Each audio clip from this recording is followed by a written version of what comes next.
नमस्कार, मी पल्लवी. माझ्या चॅनलमध्ये तुमचं खूप खूप खूप स्वागत.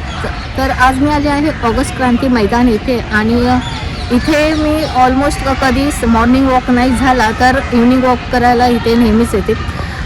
इथे तुम्हाला समजलं जसं इतके गार्डन्स आहेत. इथे लहान मुलांसाठी आहे, मोठ्यांसाठी आहे, ज्येष्ठांसाठी आहे. जर बसायचं असेल तर वरिष्ठ लोकही इथे बसू शकतात. ते मैदान म्हणजेच गोवालिया टँक. सो ऑगस्ट क्रांतीला इथेच आपलं हिस्टॉरिकल स्टोरी पण आहे. जसं गांधीजींचं चले जाऊची चळवळ इथूनच स्टार्ट झाली होती.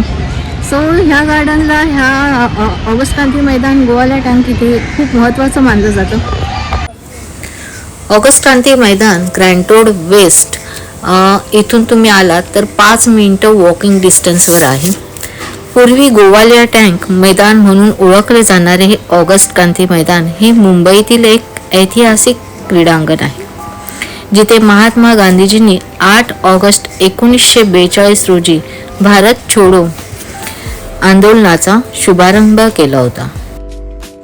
येथे येणारे पर्यटक हुतात्म्यांच्या समर्पित 3D कोरीव काम आणि स्मारक फलक पाहू शकतात. तसेच खेळाची मैदाने, चालण्याचे मार्ग आणि कारंजे यासारख्या सुविधांचा आनंदही घेऊ शकतात. हे उद्यान कुटुंबे, जोडपी, मुले आणि ज्येष्ठ नागरिकांसाठी एक आदर्श ठिकाण आहे. येथे स्थानिक क्रिकेट खेळत असताना फुटबॉल सरावांचे सत्रही आयोजित केले जाते. समीक्षक या ठिकाणच्या ऐतिहासिक महत्त्वाचे कौतुक करतात आणि प्रवेश शुल्क नसलेले हे एक आवर्जून भेट देण्यासारखे ठिकाण म्हणून शिफारस करतात. ह्या मैदानाला संध्याकाळच्या वेळी भेट द्या, जेव्हा मैदानात गर्दी असते, पण वातावरण मात्र अत्यंत उत्साही असतं. गवताळ खेळाच्या जागा असलेले विकसित भाग आणि लाल माती असलेले कच्चे भाग या दोन्ही गोष्टींमुळे इथे चालायला खूप छान वाटते. भारताचा स्वातंत्र्य चळवळीचा इतिहास जाणून घेण्यासाठी तुम्ही इथे नक्कीच फेरफटका मारण्यासाठी येऊ शकता. मैदानाच्या वेगवेगळ्या भागांमध्ये होणाऱ्या फुटबॉल किंवा क्रिकेट सामन्यांमध्येही सामील व्हा.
4 आणि 5 एप्रिल 2026 मी एक ॲक्टिंग वर्कशॉप अटेंड केलं होतं. त्याचे व्हिडिओज आम्ही तिथे शूट नाही केलं होतं, कारण आमचं सगळं वर्कशॉपमध्ये ॲक्टिंग नंतर स्किट असं लिहिणं चालू होतं. सो ते व्हिडिओज मी काढले नाही, पण त्याचे 2 फोटो आहेत ते नक्कीच मी शेअर करीन तुमच्याबरोबर. सो हे वर्कशॉप अटेंड करायच्या आधीच आदल्या दिवशी आय थिंक 3 तारीखला आम्हाला मेसेज आला की 4 ते 5 वाक्य होती आणि आम्हाला सलग बोलायची होती ती. थोडे शब्द कठीण होते. अशी नाटकाची जी वाक्य असतात ती आपल्याला हॅबिट नसते की सलग अशी बोलणं, पण ठीक आहे, तो एक आमच्यासाठी स्टडीज होता, अभ्यास होता, तो होमवर्क होता, तो त्यांनी दिला होता. आणि आम्ही दुसऱ्या दिवशी अगदी पाठ करून तिथे गेलो, पण तिथे गेल्यानंतर सगळ्यांचीच तारांबळ उडाली. सो ती वाक्य अशी होती, बोलण्याचा प्रयत्न करते मी, कारण आता 7-8 दिवस जास्तच झाले, 10 दिवस झाले ती वाक्य आम्ही तिथे बोललो होतो. प्रयत्न करून तुमच्याशी मी शेअर करते. कलाकाराच्या अंतःकरणाच्या सखोल गर्तेतून निर्माण होणाऱ्या भावनाच्या उत्तुंग लहरींच्या खळबळाटाने निर्माण होणाऱ्या जीवनाच्या सूक्ष्म विचेष्टित उद्धृत करायला कोणत्याही कलावंताला परक्या बोजड भाषेची भलामान करावी लागत नाही. बापरे, एवढी वाक्य बोलताना आणि ती पण एकत्र, थोडीशी आमची पण तारांबळ झाली होती. 25 जणांमध्ये न आणि न शिवाय आकार म्हणजे कलाकार, म्हणजे आता सर बोले कलाकार नाही बोलायचं, कलाकार बोलायचं. सो हा आकाराने बोलायचं हे सुद्धा तिथेच कळलं आम्हाला. त्यानंतर हे आमचं पहिलं झालं ते इंट्रोडक्शन झालं. इंट्रोडक्शन म्हणजे प्रत्येकाने आपापलं इंट्रोडक्शन, कुठून आला, नाव वगैरे असं सगळं झालं. त्यानंतर हे 4 वाक्य बोलली गेली. त्यानंतर प्राणायाम म्हणजे काही एक्सरसाइज, आमचे प्राणायाम असेल किंवा ओंकार, हे सगळं झालं. आणि त्यानंतर एक डान्स शिकवण्यात आला. तो डान्स पण किती खतरनाक होता, पण ठीक आहे, तो 1.5 मिनिटाचा होता. आणि एक लाईन झाली की पुन्हा ते दुसऱ्या लाईनला पुन्हा ती लाईन घ्यायची फर्स्टवाली आणि पुन्हा तो स्टार्ट करायचा. असं करता करता तो 1.5 मिनिटाचा डान्स जवळजवळ आम्हाला तो 1.5 तास लागला. सो छान होता अनुभव पहिल्या दिवशी. आता दुसऱ्या दिवशी त्यांनी आम्हाला सांगितलं 9 रस कोणते असतात, तर ते 9 रसांचा अभ्यास करा. आणि त्यानंतर ते त्यांनी सांगितलं त्यावर एक स्किट लिहा. म्हणजे तुम्हाला एक स्किट लिहावं लागेल की हे 9 रस एका स्किटमध्ये कसे तुम्ही भरताय, म्हणजे इमोशन्स आले पाहिजे पूर्ण 9 रसांचं. सो चला, स्किट पण लिहिली गेली.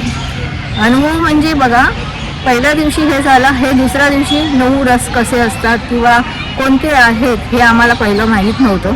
हे वर्कशॉप नंतरच आम्हाला कळलं की 9 रस कोणते असतात. सो हे एका स्किटमध्ये आम्हाला लिहायचं होतं. त्यानंतर दुसऱ्या दिवशी थोडंफार आम्हाला त्यांनी ॲक्टिंगबद्दल काही सांगितलं किंवा एक स्किट तयार करायला सांगितली दोघांमध्ये, की एक प्रॉपर्टी घेतली, म्हणजे चेअर घेतली आणि चेअरला तुम्ही काहीही समजा, मग ती निर्जीव वस्तू असू दे किंवा सजीव वस्तू, असं करून प्रत्येकाने त्याच्याशी एक आपलं हे करायचं, परफॉर्मन्स करायचं आहे. त्यानंतर दोघांनी मिळून एक परफॉर्मन्स करायचा. ती चेअर घ्यायची आहे किंवा असंच तुम्हाला जे वाटेल तसं एक परफॉर्मन्स तुमचा करायचा आहे, एक अभिनय करून दाखवायचा आहे. सो हे सेकंड डेला आम्हाला शिकवण्यात आलं. आणि त्यानंतर पुन्हा 9 रस म्हणजे 9 चेअर घेऊन 9 लोक, म्हणजे प्रत्येकाला त्या चेअरवर बसवलं आणि त्या चेअरला एक भय असेल, एक शृंगार असेल, नंतर अद्भुत असेल किंवा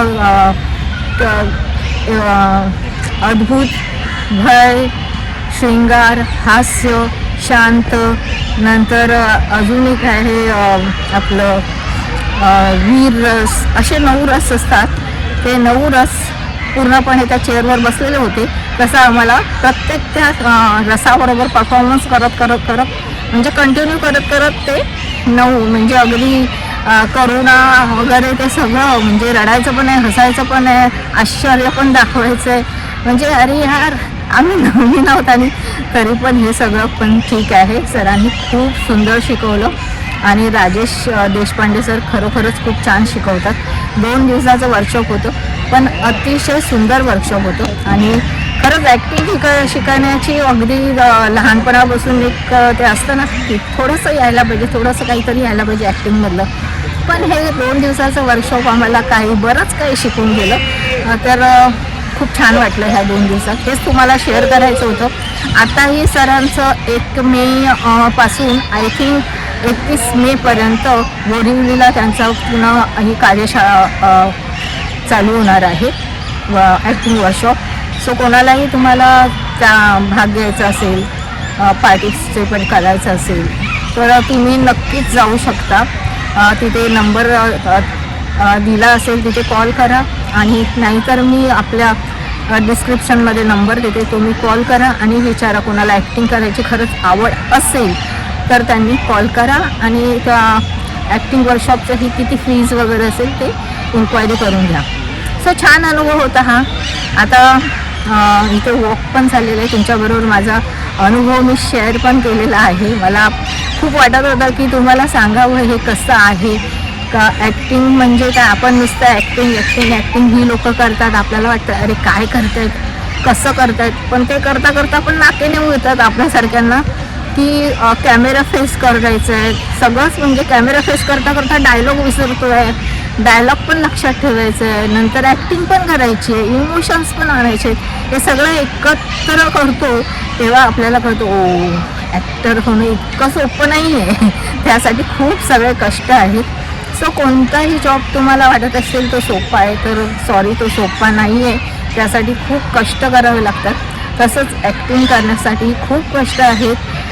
खूप म्हणतात ना प्रत्येक गोष्ट करायला एक ध्यास असावा लागतो किंवा वर्षानुवर्ष जातात तेव्हा कुठे एखादी छोटीशी गोष्ट आपण शिकतो.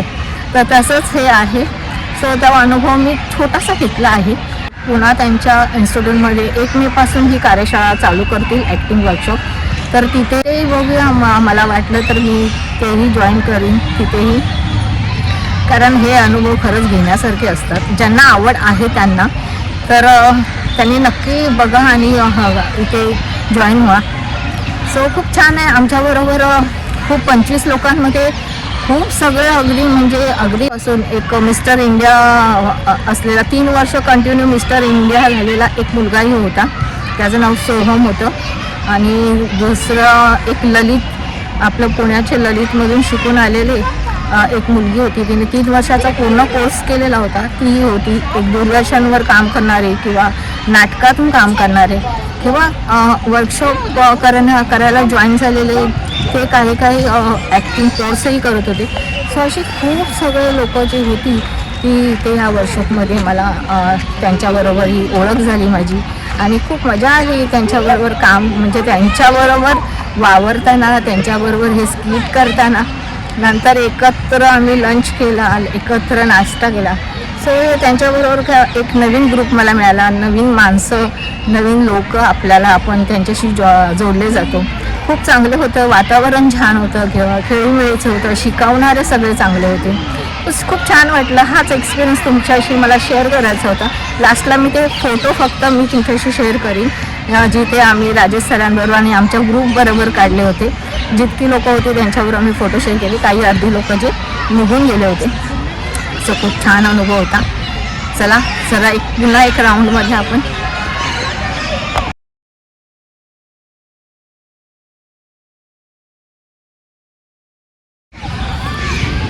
असेच व्हिडिओ पाहण्यासाठी माझ्या चॅनलला नक्की सबस्क्राईब करा. व्हिडिओ आवडल्यास व्हिडिओला लाईक, चॅनलला सबस्क्राईब करायला अजिबात विसरू नका. नवनवीन अनुभव कोणतेही असले तर तुमच्याबरोबर मी नक्की शेअर करीन. कुठेही पिकनिक टूर असेल तिथे जाते तेव्हा मी माझे अनुभव नक्की तुमच्याबरोबर शेअर करत असतेच. काही राहिलं तर मी असंच तुमच्याशी बोलत जाईन. So thank you so much. Video आवडल्यास व्हिडिओला लाईक करा आणि इथेच आपण व्हिडिओ थांबूया. पुन्हा व्हिडिओ आपल्या नवीन व्हिडिओमध्ये. चला टाटा, बाय बाय.